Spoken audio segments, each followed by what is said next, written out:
We are live now.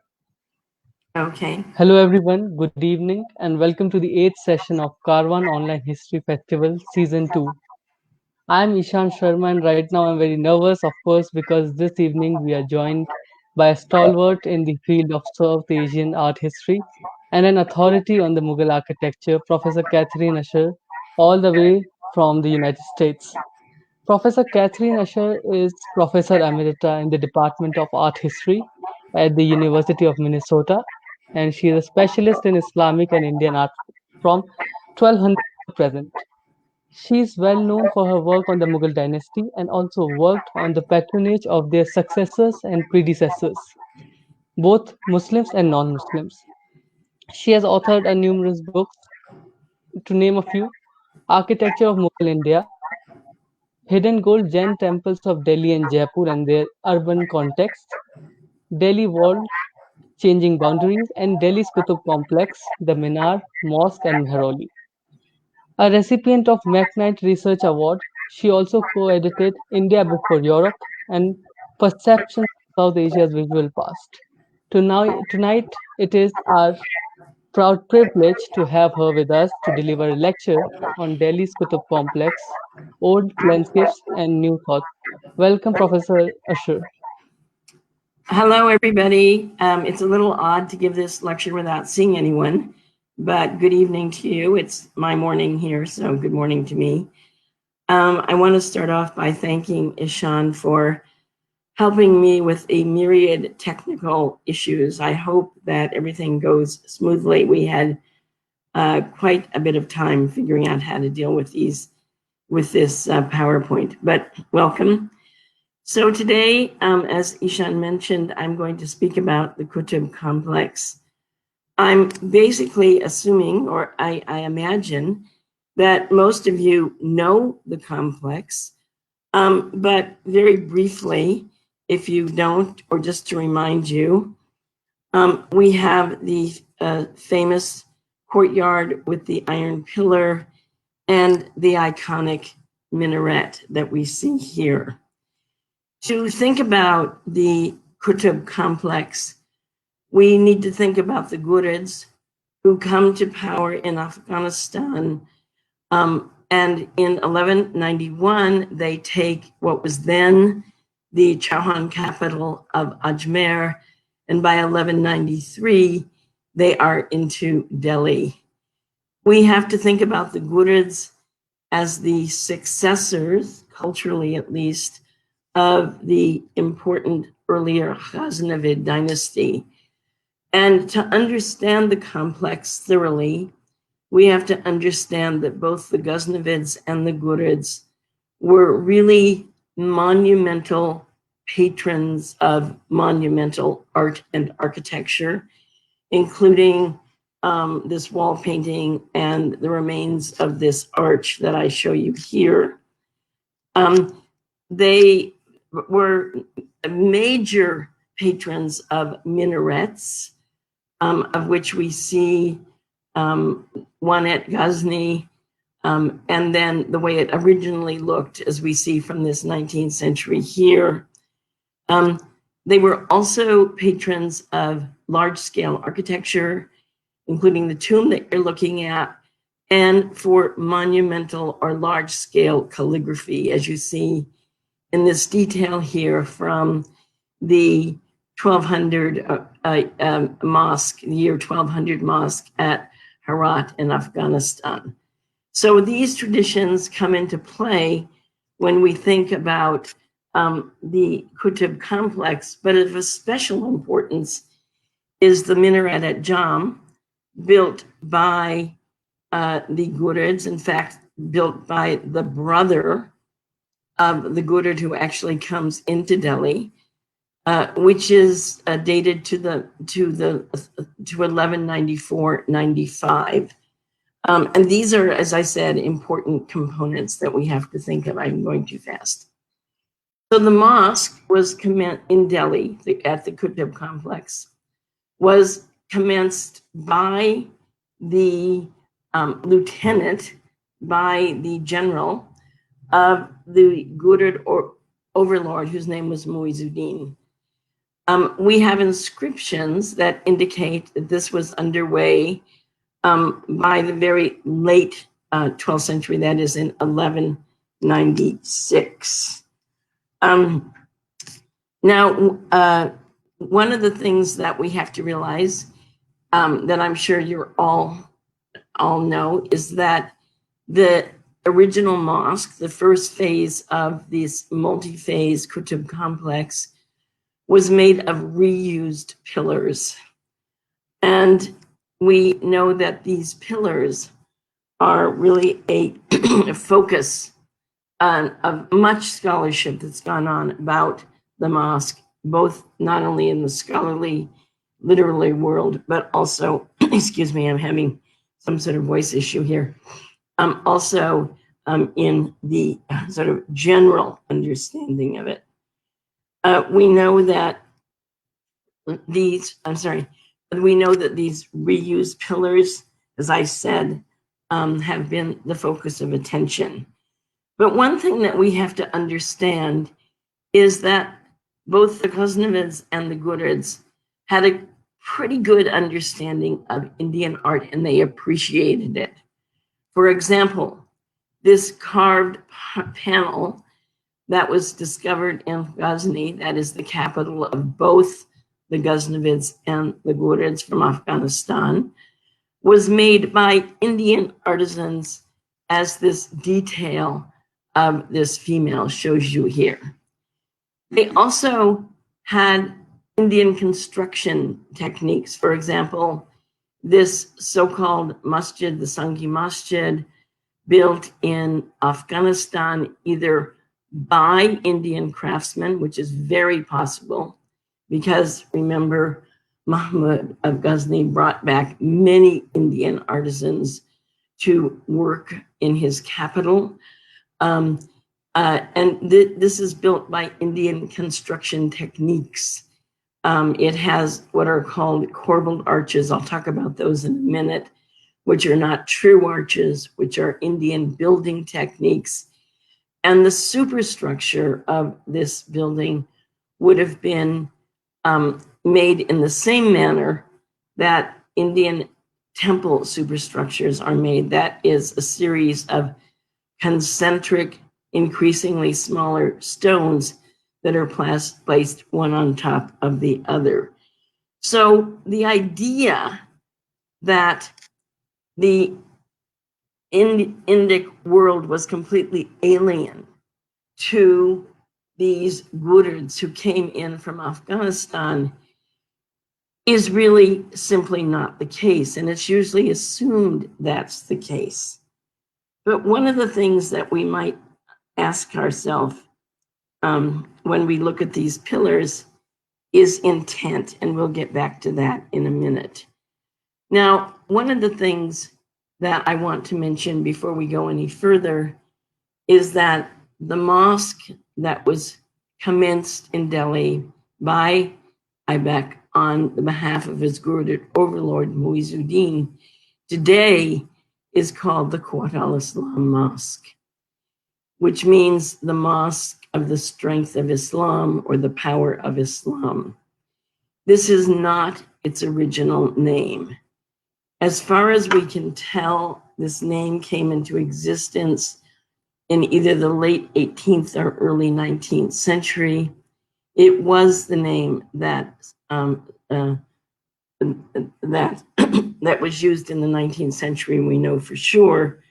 But as Sunil Kumar has shown us, that this is a corruption of the sort of sobriquet of Delhi, which was the Quwwat al-Islam, or the Dome of Islam. In the inscriptions on the mosque itself, it's simply called a mosque, a masjid.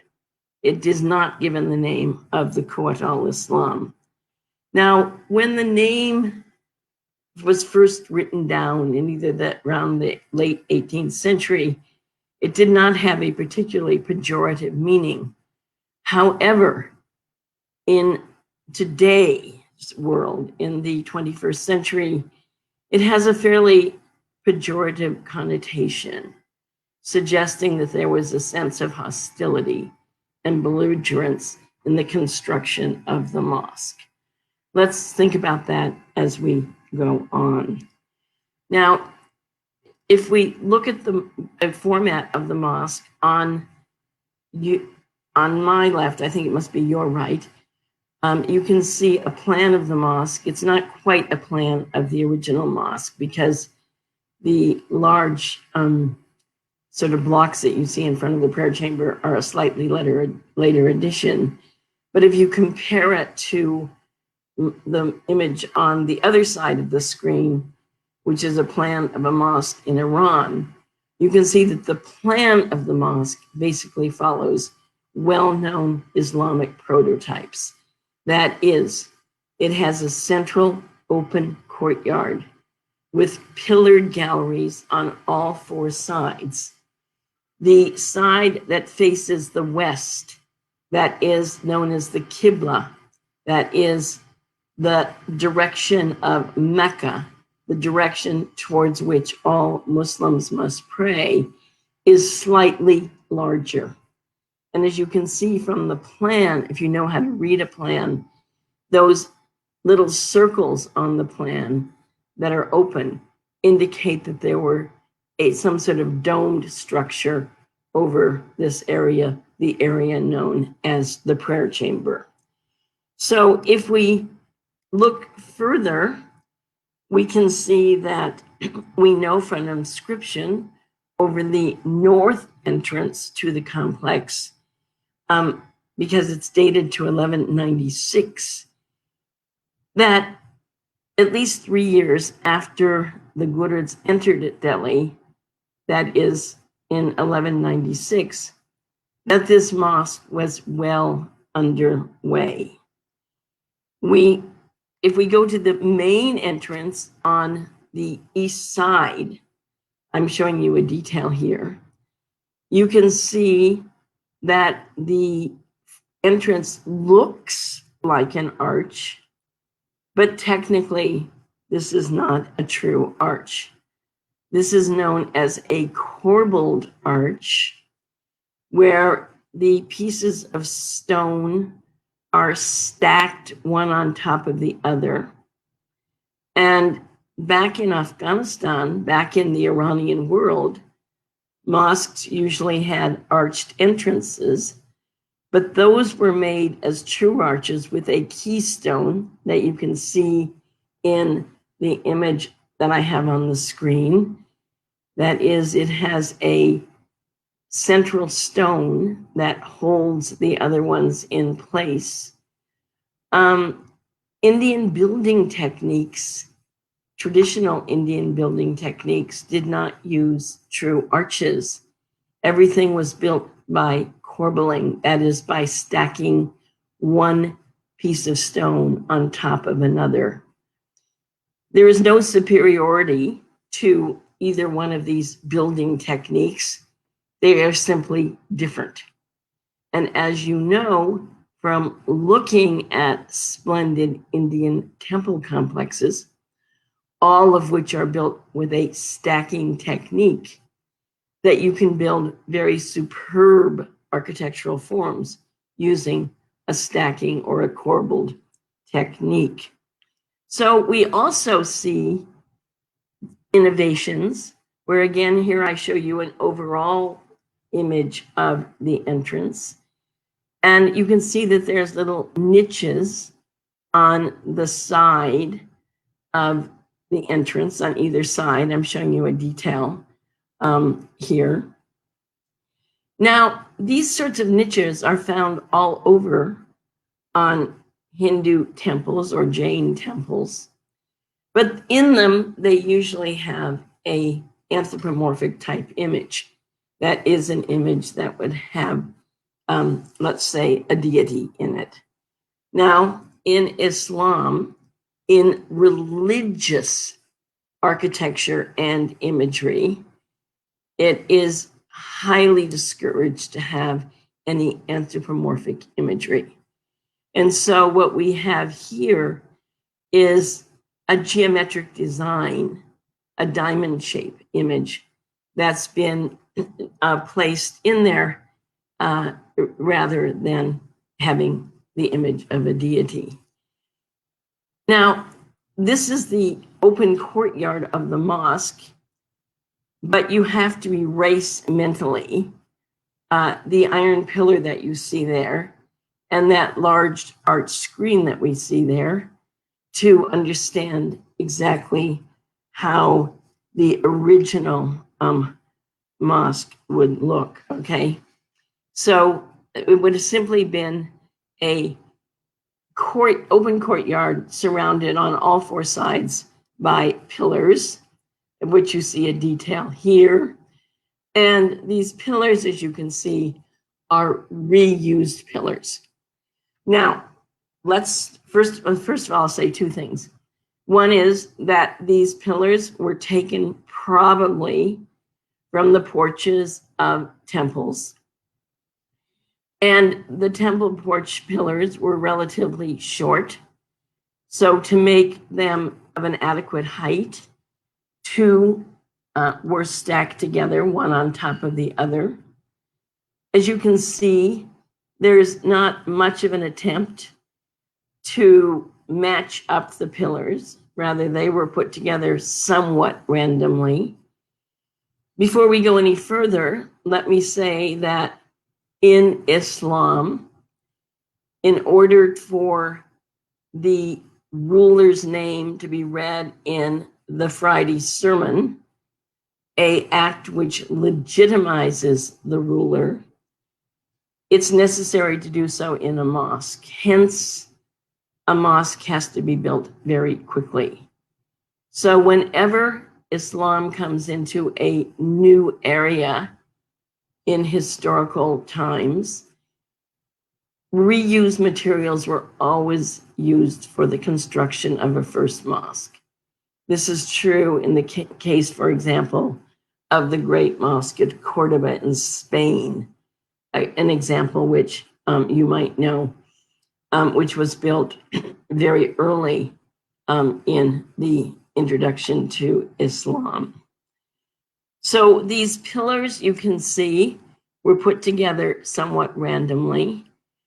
And in some cases, images were removed if they were clearly anthropomorphic.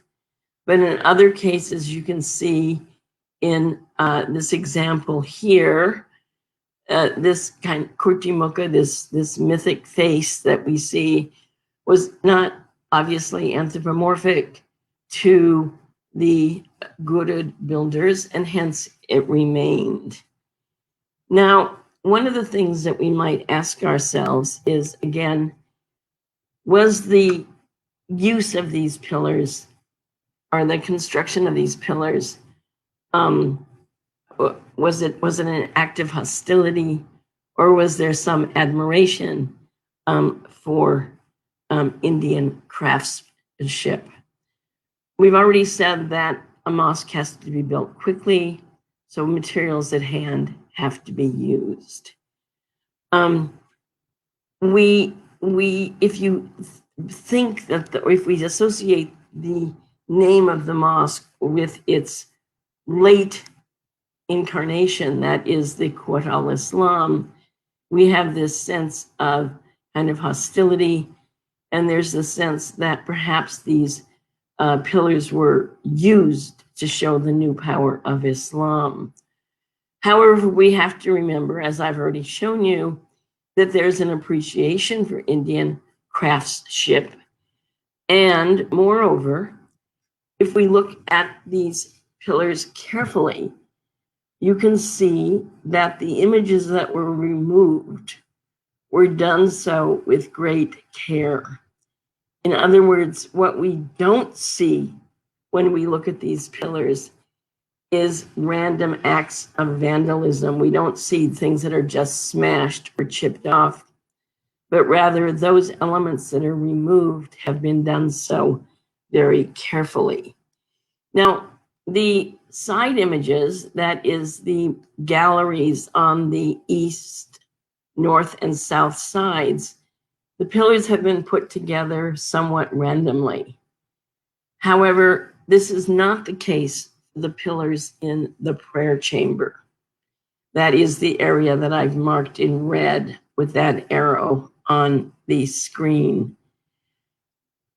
While the prayer chamber is not in extremely good condition, many of the pillars are missing, all of those that survive are, as you look at the detail here, marked similarly with a bell and a chain.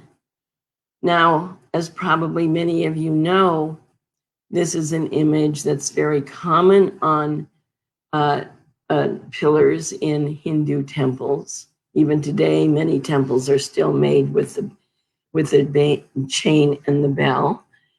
But I would suggest that to the Gurids who have just come in from Afghanistan, that this particular image is reminiscent of a hanging oil lamp that you see on prayer niches, that is on mihrabs in a mosque.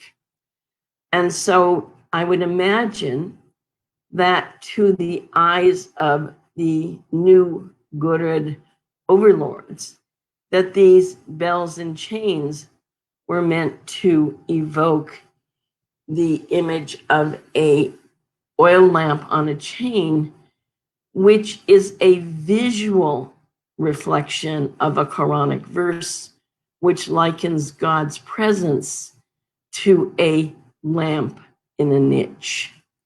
So in the prayer chamber, we see an avoidance of using those pillars that had anthropomorphic type forms on them, rather using ones that had these bells and chains.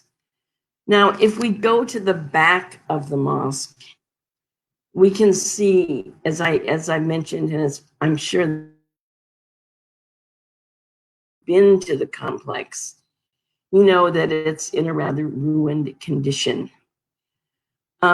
And we have no prayer niches that survive.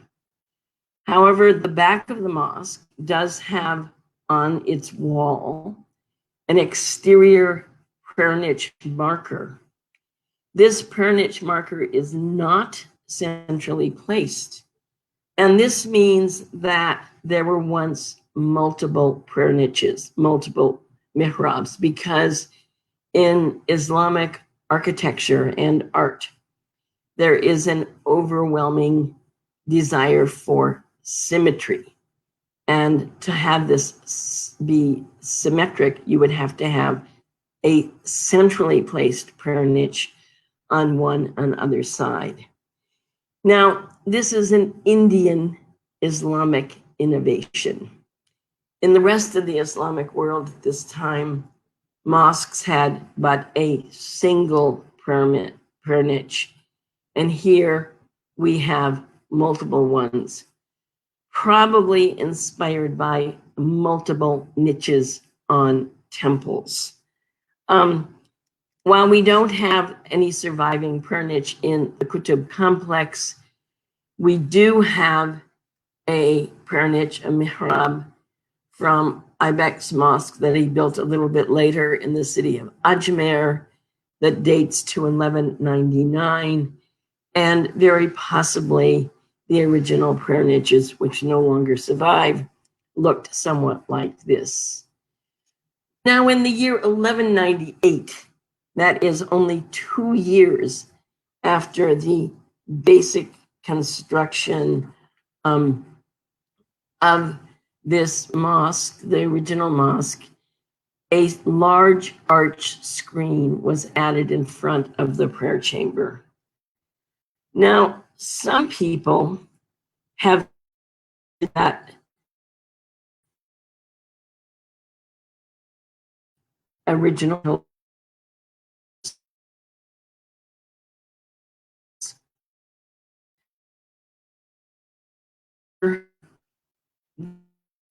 in the prayer chamber, that is the area which is right behind this arch niche. We have those pillars that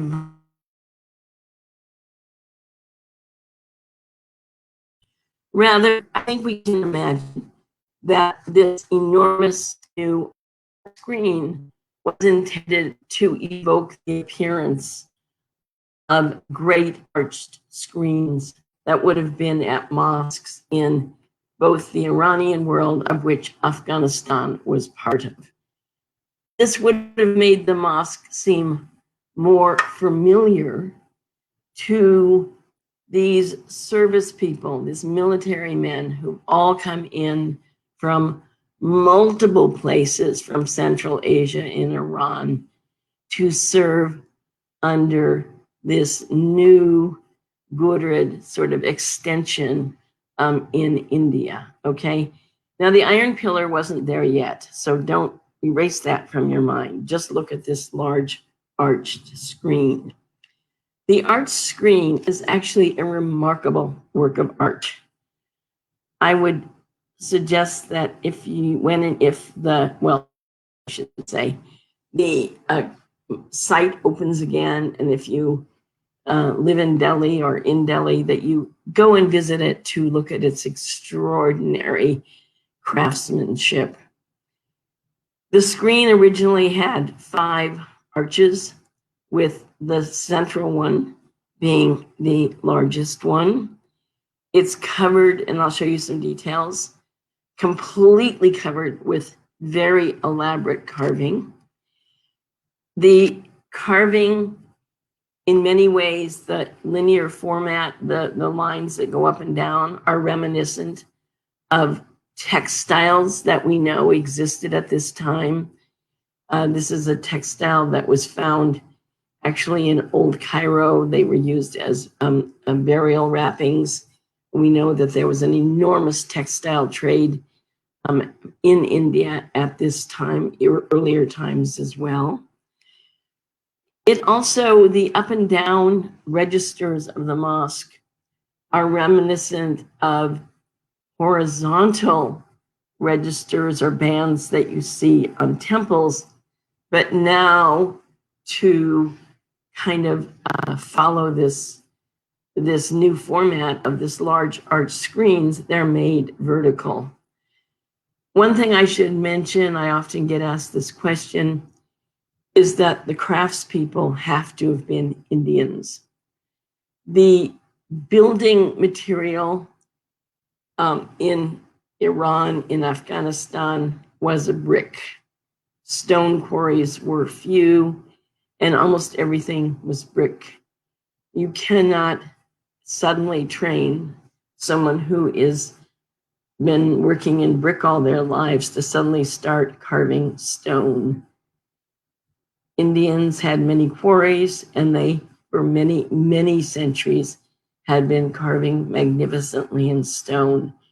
So we know that while the overseer of the mosque was a man from Afghanistan, we actually have his name carved on one of the pillars in the prayer chamber.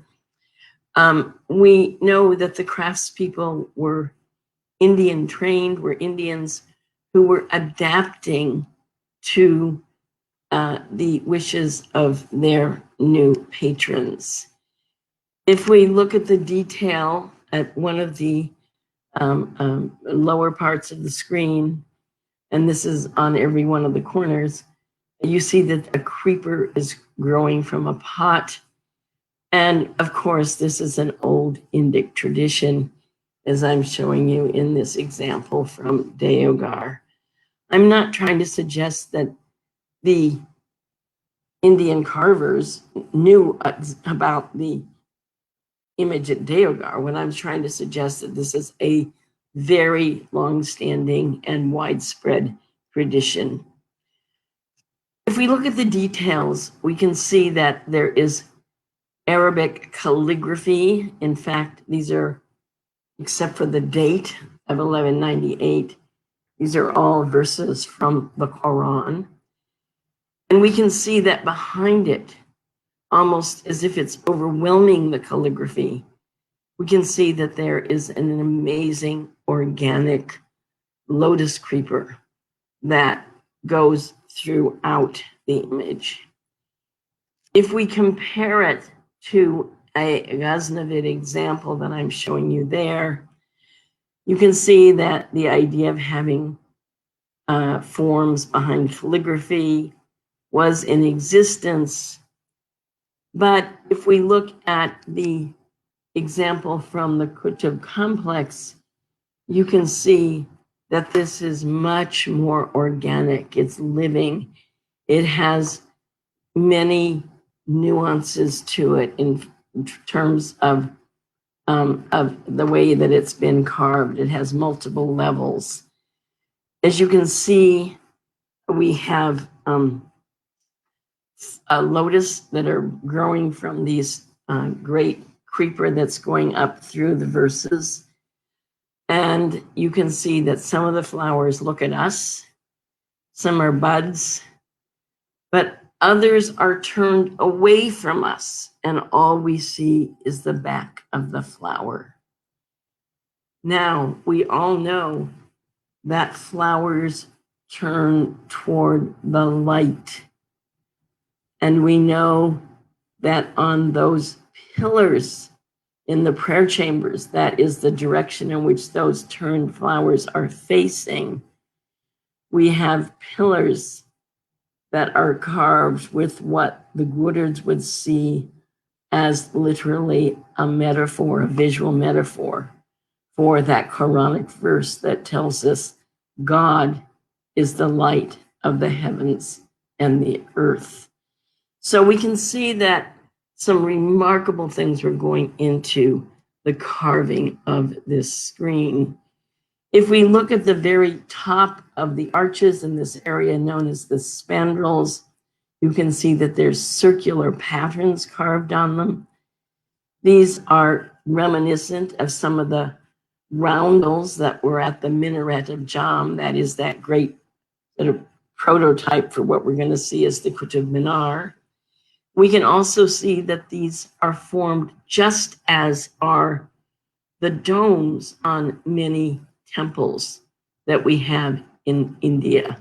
So we also can see that they are reminiscent of block printed materials that are in international demand at this time.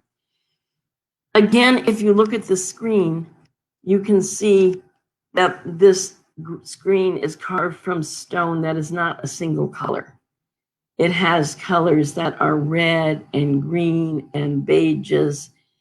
And not only do the designs remind us of Indian textiles, but also the whole screen might remind us of a swath of woven silk that glistens with multiple colors as it is wrinkled and shown across. Now, the screen, as I already mentioned, is covered with Quranic verses. And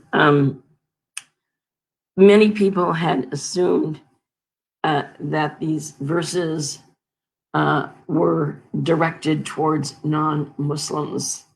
Well, first of all, most of the verses are actually the obligations of a good Muslim, so that it has nothing to do with non-Muslims. But those that are very unlikely to be directed towards Hindus or Jains, who couldn't have read one word of these anyway. And very likely they were directed at followers of a sect known as the Karamiya, a sect of Islam which the Gurids had followed until they came to India when they changed to a more orthodox form of Islam. The verses that are directed to non-believers are probably almost surely directed to those people who've come into the new Indian territory and who are not following orthodox forms of Islam. We can see that, we're running out of time, so I'm going to go faster. The Qutub Minar was commenced just after the screen was put up. It was commenced in the year 1199. And it was built what would have been then outside of the original mosque, as you can see in this drawing. It was, as I said, commenced just a year afterwards. Now, the Qutub Minar, again, was not known as the Qutub Minar. The inscriptions simply call it a minar, that is a minaret.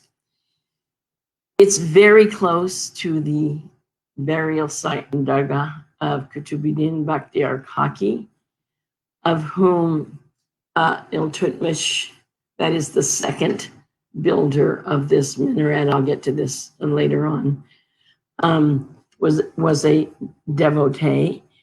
And over the centuries, actually the Qutb complex almost became an extension of the dargah. Today, you don't notice that because there's so many roads and so many other things that are going on over there. But many people wish to be buried in proximity to the great dargah, to the great burial site of the saint. And the Qutb complex basically became an overflow site. Just to point out for those of you that are familiar with the burial site of Kutubuddin, the current a dome, the current grave site is a 20th century creation. This 19th century painting gives you a much better idea of what it originally looked like. So the first story was built by Aibak. It was underway, we know, by 1199. As you can see, the base is a series of flanges and circles. It's based on minarets from Afghanistan, and most notably on the minaret that had built just 25 or so years earlier by the Ghurids in Afghanistan. The minaret, it is, I'm trying to figure out where I am. The minaret has calligraphy on it. Also, it's, as you can see here, much clearer than what we saw on the only 1 year earlier screen. Perhaps it was so that people could read it from a distance. At least the verses would have been very difficult to read, actually. But iconic words such as the name of God are clearly visible. And even an illiterate Muslim could have figured that out.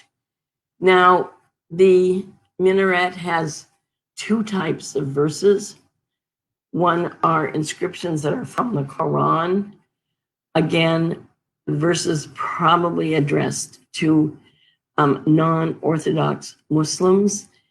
And it also has Persian inscriptions, which praise the ruler, that praise the overlord Muizzuddin, the Ghaznavid ruler. These verses, which proclaim Muizzuddin as really the greatest ruler of Iran and Arabia, are directed at an international audience. Now, you might wonder how, without tweeting and texting and emailing, could these verses be of any value whatsoever? But we have to realize that the world at this time was much more much more mobile than we can imagine. Merchants were constantly going back and forth. Word traveled quickly, and moreover, carrier pigeons often carried messages. So this minaret, which I should mention was at the time of Aibak, was only reached the first floor. But by the time of his successor, reached pretty much the height that you see it at now, was actually too tall for what most people associate with minarets, that is the call to prayer. Even from the top, the first floor, probably only the birds would actually hear the call to prayer from there. It was used as a watchtower.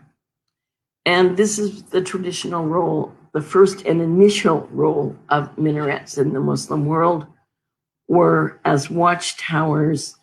Because, and in Delhi especially, this would be important because, as you know, Delhi sits on a plain, and Delhi was never defended at Delhi. It was always defended at least 60 miles away in military battles. And an advancing army could be seen, not maybe literally, but the dust that was kicked up from an approaching army, its horses, could be seen from a considerable distance.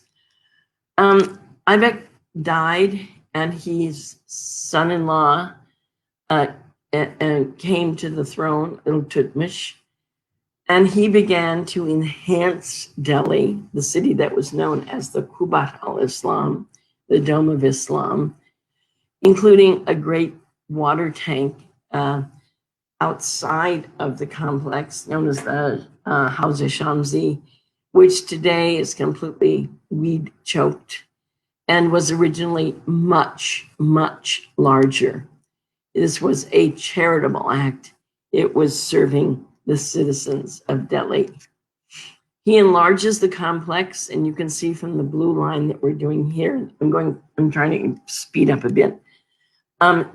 He has all newly constructed material, as you can see here, and he adds to the complex a huge screen on either the north and the south sides, but not removing Aibak's original mosque, which is very unusual, meaning that it had some sort of significant meaning for its population. The carving on it is more reminiscent of what we saw on the Qutub Minar, but really truly resembles contemporary Ghurid carving back in Afghanistan. This is probably done because it was more familiar to, again, these service folk who are coming in from Afghanistan, from areas in Central Asia, than that very organic material that we saw earlier. Now, in some time, an iron pillar, a 5th century iron pillar, a very famous one, was installed in front of the mosque's prayer chamber. We don't know when it was installed for sure, but several 14th century texts tell us it was installed by Iltutmish. Now, again, this can be read in two ways. Was this an act of defiance,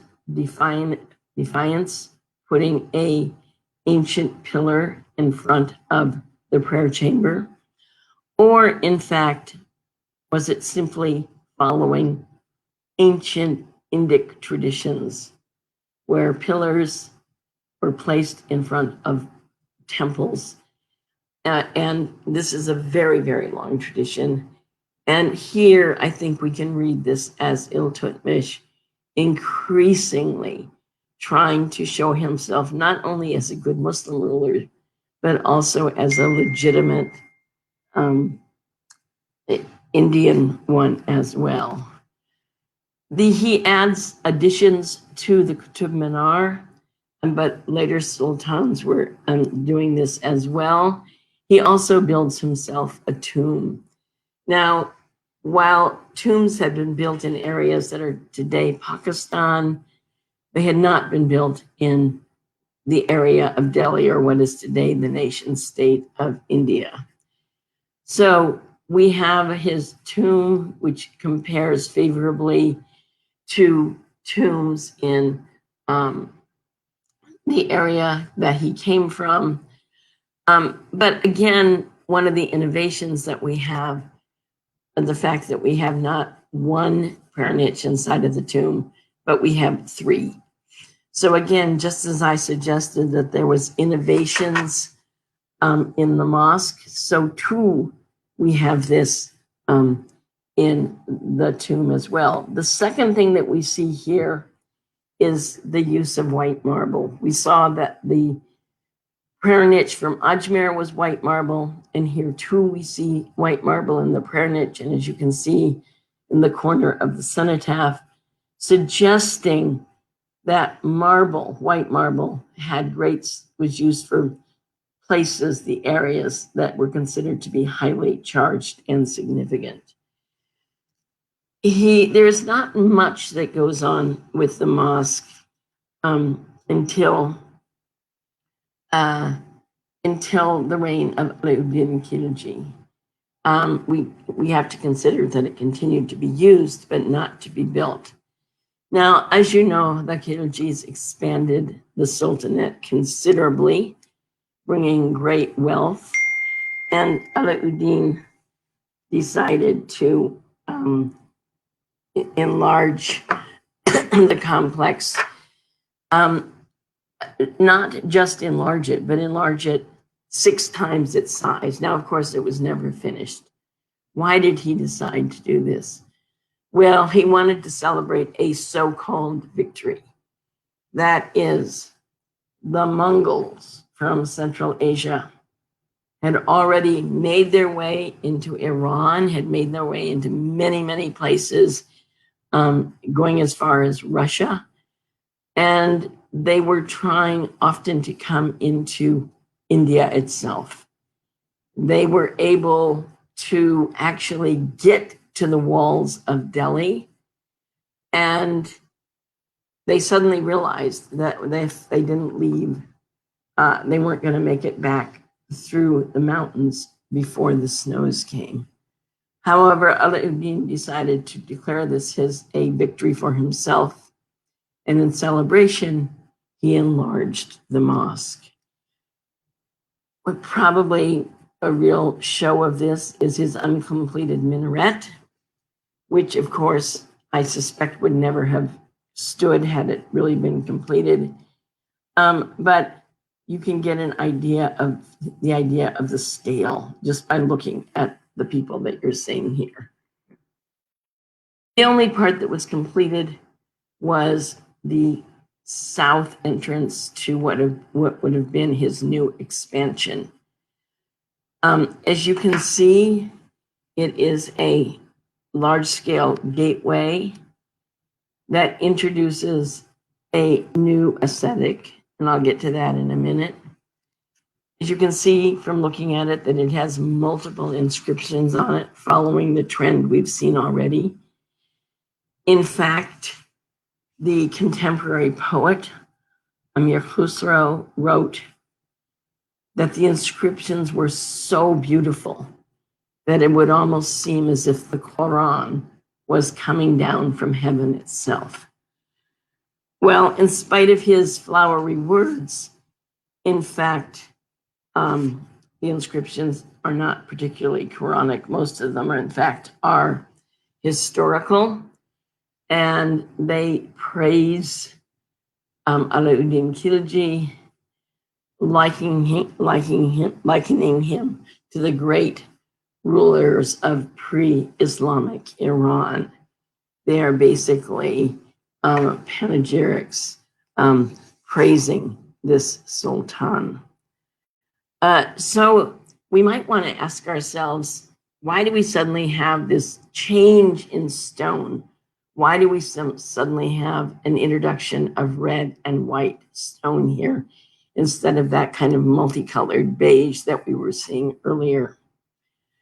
Well, Percy Brown, many, many years ago, suggested that perhaps it was influenced by Turkish Seljuk architecture, but he didn't really give any particular reason for it. But again, if we think about what was going on with the Mongols, that is, the Mongols coming in from Central Asia into many people what feared with Turkey, many artisans were leaving Seljuk Turkey for fear of being captured by the Mongols, because the Mongols favored artisans in particular. And they may well have come to India. If we look at this Seljuk structure that I'm showing you here with the gray and white stone, you can see that contrasting colored stones are being used as the decoration, just as we see the red and white being used as the decoration on this particular tomb. So this is what we have under the Alauddin Khilji. So we're now going up to the early 14th century. That is the year roughly 1325 or so, not quite. 1311 is the date of this particular doorway. After this period, we don't really have a lot of construction at this mosque. But what we do have is knowledge that the minaret was struck by lightning several times. But in no text do we have any discussion of the damage that's happened to the mosque. I suspect, though, that this mosque is damaged for two particular reasons, or three maybe. One is the fact that the construction techniques, that is the use of corbelled arches, is not very effective for large structures such as this, and probably they were weakened. Another is that when the minaret was struck by lightning, and we know that the top parts fell, they probably hit the mosque below. And the third, and this is something that we need to think about in terms of destruction in India in general, and that is unchecked growth of foliage. This is perhaps one of the most damaging elements that we have of any monument in the Indian subcontinent. So we know that Firuz Shah Tughlaq repaired the minaret. He inscribed his inscriptions on the beige screen. We know that Hindu craftsmen made the repairs. And in fact, they inscribed their repairs as them being very lucky to live in the reign of a very tolerant sultan. Now, the very top part of the minaret is again red and white, which is out of keeping for both the Aibak and the Iltutmish phases, as well as the Tughlaq repairs. The minaret was also struck by lightning in 1503 under the Lodi dynasty, or when the Lodi dynasty was in charge. And Sikandar Lodi also repaired the minaret, and he inscribed his repairs on the entrance to the interior of the minaret, as you can see here. Unlike Firuz Shah, who inscribed his repairs near the top, which you couldn't really see, here we have them so they're visible. But the inscription is quite interesting because it ascribes the construction of the minaret to Iltutmish, not to Aibak, who was working for Muizuddin. So why did they do that? Because the inscriptions say very clearly that it was not Iltutmish who started it, but it was under Aibak. So perhaps the Lodis were going along with long-standing understanding of this, which was that Iltutmish built it. But there are parallels between their reign. And that is that Iltutmish is considered to be the first real founder of the Delhi Sultanate. And Sikandar Lodi sees himself as the restorer of the Delhi Sultanate. In the late 14th century, in 1398, Timur had come in and sacked Delhi. Delhi really fell into a state of despair at that time. And it was Jaipur, under the Sharqi sultans, who came to the fore and became the most significant sultans of 15th century North India. They were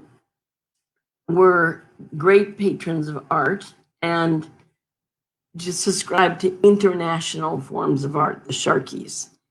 Now, we know that Sikandar Lodi wished to revive Delhi, and he used many Sharki motifs.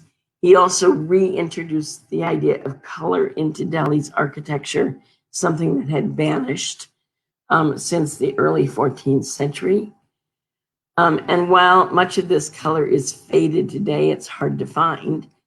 If we look at the top of the minaret, we can see it's done in red and white, colors that the Lodis had used to visually show their intention to revive the status of Delhi. It also evokes the south entrance to the Qutb complex that we talked about a few minutes earlier ago. And by the time of the Lodis, that is the 16th century, the early 16th century, the time of Aliuddin Khilji was seen as a golden age. Whether it was a golden age or not is another issue. It's the way it was perceived. And Sikandar Lodi is evoking this idea in his restoration of the Qutub Minar. The Qutub Minar becomes influential in so many building forms. I'm just going to show you the largest one, which was a hunting tower made by Shah Jahan, which is today in New Delhi's Uttam Nagar. It was drawn by many, many artists of Europe, for example, the famous Daniels. We see it used in small scale ivory paintings, many of which were worn as brooches. In other words, the Qutb becomes the icon of Delhi. And I can remember days, and I don't know if any of you can because you're probably too young, but I can remember days when on Sundays, for example, when factories weren't working, that you could see the Qutb for miles. There weren't any high-rise buildings. Today, of course, this isn't the case. Well, it might be without the pollution in Delhi these days. I don't know. But anyway, the Qutb became the icon, really, of Delhi. When I was at a museum in England, I came across this amazing model of the Qutub Minar, made around 1900 to show the Britons at home the amazing architecture of India. And it's very tall, as you can see, 1.68 meters. And for those of you used to feet, it's almost 6 feet tall. Today, there's an unfinished minaret at the Dargah of Bakhtiar Kaki that is very close, as we know, to the Qutub Minar. Perhaps that's not so surprising, given the link between the shrine of Bakhtiar Kaki and the Qutb complex. But even if it's ever finished, which at the rate it's going, I don't think it's going to happen, it will never become the icon that the Qutub Minar is. A surprising reference to the Qutub Minar is in Pakistan. Aibak died in a polo accident in Lahore in the very early 13th century, and he was buried there. And in 1971, the government of Pakistan decided to rebuild the tomb of Aibak. I don't have time to get into that tomb here, but suffice it to say, it's modeled on Iltutmish's tomb. But one of the things that's amazing is that the enclosure wall is completely, it bears small copies of the Qutub Minar, making a link with the Delhi Sultanate. So if we look at it carefully, we can see that it really looks like the Qutub Minar, but the Pakistani who had never been to Delhi perhaps might think that this is not the Qutub Minar, but rather a structure built in 1968, known as the Minar-E-Pakistan, which was built as a nationalist symbol, which actually resembles Tehran's nationalist symbol much more than the Qutub Minar. But what we have is the Qutub Minar that is an icon for two countries, both in South Asia, that rarely see eye to eye. Thank you. Thank you so much, ma'am, for this amazing lecture. Okay, so should I try to see everybody, or should I just stay where I am? Yeah. So the first question is that there's this question where Diksha Chaudhary, she asks, do we know if any destruction was done to the site by the Britishers? Actually, the Britishers, well, I guess it depends on how you define destruction. We know that the Britishers were interested in turning the site into a tourist site. This happened very early on, certainly by the mid 18th century. I'm sorry, by the mid 19th century, this was the case. And we know they put an enclosure wall around the complex, of which actually not the entire complex was enclosed. They put a road through the complex, actually dividing pretty much between where Iltutmish and Ibex structures on the north part met. That road was later closed down. They built viewing sites so that visitors could sit on the ground and gaze up at the minaret. They discouraged Indians, well, not all Indians, they discouraged non sort of educated Indians from going to the site, which was not, of course, fair. They prevented the local farmers whose fields were around the complex from using that road that went through the complex. They closed down the road around the very early 20th century, and they built a guest house so that people, because remember, in those days, the journey down to the Qutb was pretty far in your horse cart. So they built a guest house. The one that's there now is not, that was built a little bit later. So there was sort of a rudimentary one. Then over time, gardens were planted. So I can actually remember the first time I went to the Qutb, which was so many years ago, I'm not going to admit it. The grounds were not as planted as they are now.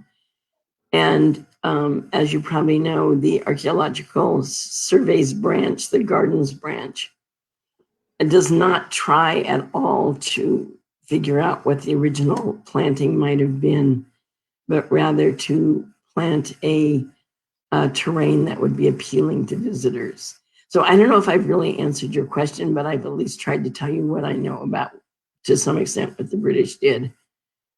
Yeah. Does that help? Yes. So there's this question by Rohan Nautiyal, that were these temples in use or were they abandoned ones when their pillars were taken for the Qutubul Islam? We don't know.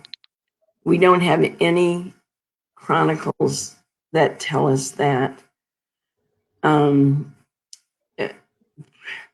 One thing that we should make clear is they may well have been used, but let me just explain something that we know from studying texts, that the only temples that were destroyed were ones that had political significance.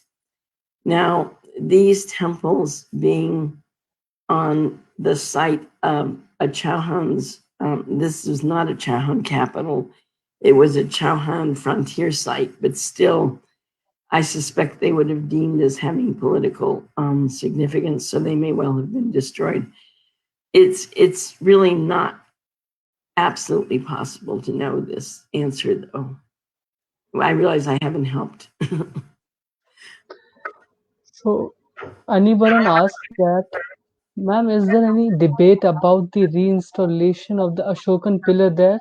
Generally, we read about Firoz It's Shah not. Ibn It's Saud. actually not Ashokan. It's Gupta. But the reinstallation, is there any debate about it?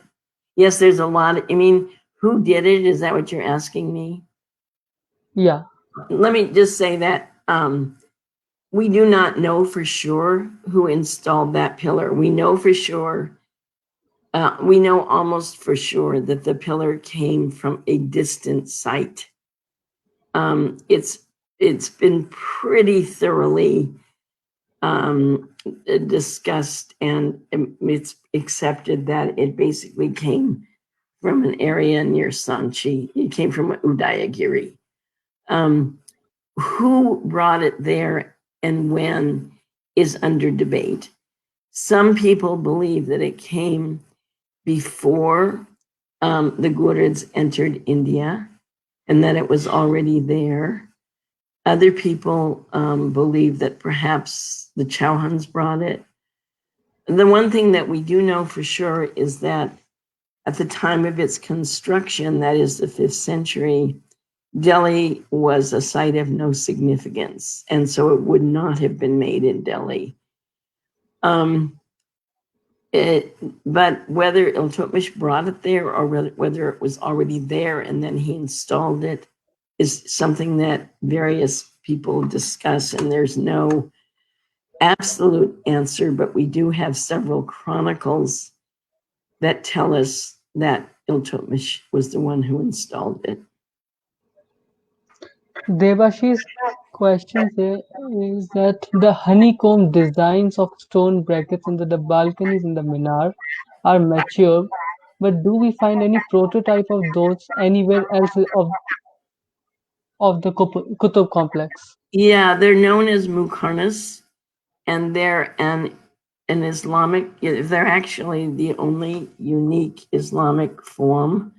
I mean, domes and arches, you can find them in all sorts of other architecture. But Muqarnas, which are kind of these dripping stalactite forms, are something that's unique to Islam. Now, some people believe they have a symbolic meaning. It may be perhaps indicating, the notion of being of a niche, and other people feel their decoration. I suspect that you have to look at each specific context, but they are an Indian interpretation of an Islamic form known as Muqarnas. Okay, so there's this question by Ayushman. In the later years, the Qutub Minar acquires the identity of Qutub Sahab ki Lat after the Sufi saint Qutubuddin Bakhtiyar Kaki. How did the monument, a testament to imperial power of the Sultan, came to be associated with the Sufi saint? Well, Iltutmish, first of all, many of the sultans had associations with Sufis. Yeah. And Iltutmish supposedly was very close to Iltutmish. But I think I was trying to say when I was talking was that essentially the shrine of Bakhtiyuddin Qutb Sahib, because people wished to be buried close to it. The burial site went all the way into what is today the Qutb complex. Now today there are graves around there. You have to look closely. I mean, they're there, but you usually just ignore them. But if you go visit the site when it opens again, you'll see that there are a lot of graves around the site. And they are really just an overflow from the Dargah. And there is one large structural tomb That's right next to the south entrance, the one that was built by Alauddin Khilji. That is a 16th century tomb. And if you noted when I showed, I don't know if you noticed this, but when I showed you the slides of the open courtyard, there's some tombs in there too. Yes. There really just overflows from Bakhtiar Khaki. So I think this is why we get this name. What I'm not too sure about is when it first appears in the literature, when we first get the minaret called the Qutub Minar. But again, remember Sufism and Orthodox Islam, while today they're considered to be something different, in the period that we're talking about, well into the 18th century, there was no division between Sufism and Orthodox Islam. So there are many narratives to Indian history, and one of them is this question by Sain that is it true that Qutub Minar was previously Raja Prithviraj Chauhan temple? No. Now, the minaret, as I think I've showed you, is an Islamic form. Now, it's true that that's Syed Ahmad Khan thought it was. He not a temple, but he thought it was a stumba. Because he didn't know about the Islamic precedents. And now, of course, we do know. Now, if you look at the annual report of the Archaeological Survey of India, Volume 2, which was written in the 18th century, the author of that volume, Bagler, subscribed to the theory of Ahmed Khan. But Cunningham, the first Director General of the Archaeological Survey of India, understood its Islamic basis. And there, it simply is an Islamic form. I didn't go into the details, but there's a staircase that goes through it. It was a watchtower. It was not a temple. There is no way. There is a big staircase that goes through the entire interior of this minaret. Today, nobody can go in the minaret because in the 80s, I don't know if you know this, but there was an incident where school children were trapped inside of the minaret. Somebody locked the door and many people were crushed to death. And after that, no one could any longer go inside of the minaret. They used to let us go up to the first floor, and even that was pretty tall.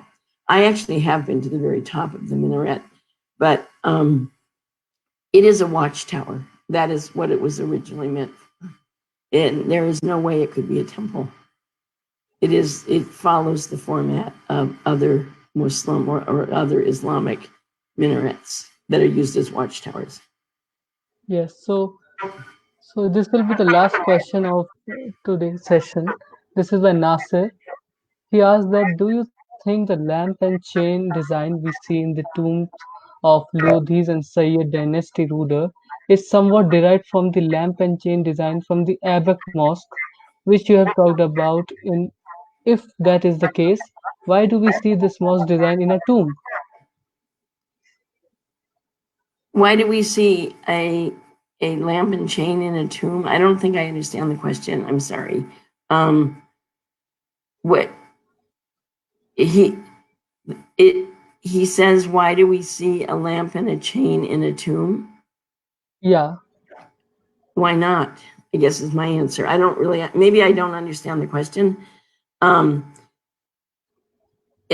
lamp and the chain are a visual depiction of a Quranic verse that likens God's presence to a lamp in a niche. Now, perhaps I'm being asked this question because, in fact, tombs really, elaborate monumental tombs really should not be, technically speaking, part of the Muslim landscape. They're anti-Quranic, if that's what you mean. However, all the same, many dynasties did build elaborate tombs, and the Indian subcontinent probably has more tombs than any other geographical area where Islam is a major religion. One of the reasons I think for that, I'm not really answering this question, but I'm explaining why I think there's many tombs, is because tombs in India were used as madrasas, that is, schools. We find very few freestanding madrasas, but we have inscriptions that tell us that tombs were madrasas. So the presence of something that evokes a Quranic verse in a tomb that may have been used as a school, a religious school, would make more sense, if that helps at all. Yes. So thank you very much. It's also very odd to answer questions without seeing anybody. Because this pandemic has forced us to go online. I know, I'm fully aware of it. Thank you very much, ma'am. It was such an honor to have this conversation this evening, this morning for you. And thank you, everybody. And I hope it made sense. And I hope that I hope we all get out of this pandemic and can go back to our lives and see monuments again as soon as possible. Many thanks and best wishes. Bye. Thank you, ma'am. Bye, ma'am. Thank you very much, everybody who joined us live. Bye.